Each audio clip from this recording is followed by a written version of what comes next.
75 аксакал, көксакалдын каты боюнча кайрылуулар дагы эле болуп атыптыр.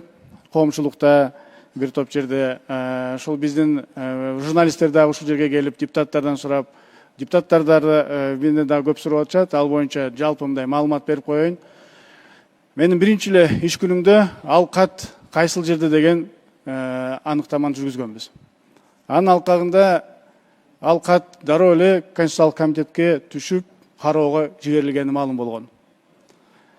Биз бир топ убакыттан кийин бир белгисиз себептер менен жагдайларды түшүнбөй эмне болуп атканын биз ал жерде комиссия түзүү чечимин кабыл алып, мен өзүмдүн тескеме менен ички комиссия түзүлүп, толук түрдө кагаз кантип бул жака келгенин жана кантип Конституциялык комитетке түшүп кеткенине чейин бардыгын аныктап чыккан. Бүгүнкү күнү ал жыйынтык МВДга берилген, ал жакта тергөө өз жумушун алып барып атат. Айтып кете турган нерсе, чын-чынына келгенде, ал кат бул жака жогорку кеңешке келип келе электе, аны бул жакта кадимкидей эле күтүп тосуп алган.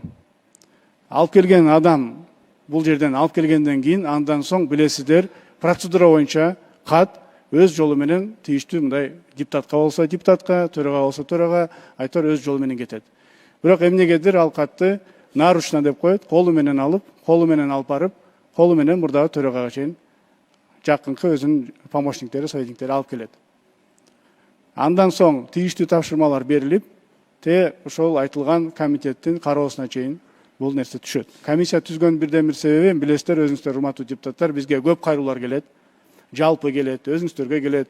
Биз эми ар бир кайрылууларды алып келип комитетте карабайбыз, аны дагы өзүңүздөр жакшы түшүнөсүздөр. Ошонун алкагында кагаздын жүрүшү боюнча гана комиссия түзүлүп, ошол комиссия өзүнүн жыйынтыгын бая айтып кеткендей тийиштүү органдарга, МВДга берилген. Ал жерде тергөө жүрүп атат. Биз ал жерде кимдин күнөөсү бар, мен ал жерде катышым бар, катышым жок, билген жокмун дегенге биз жооп бере албайбыз. Биз болгону кат кандай жүргөн, кат кантип барган, ошону аныктап берип койгонбуз. Калганын тергөө өзү жүргүзүш керек деп эсептейм.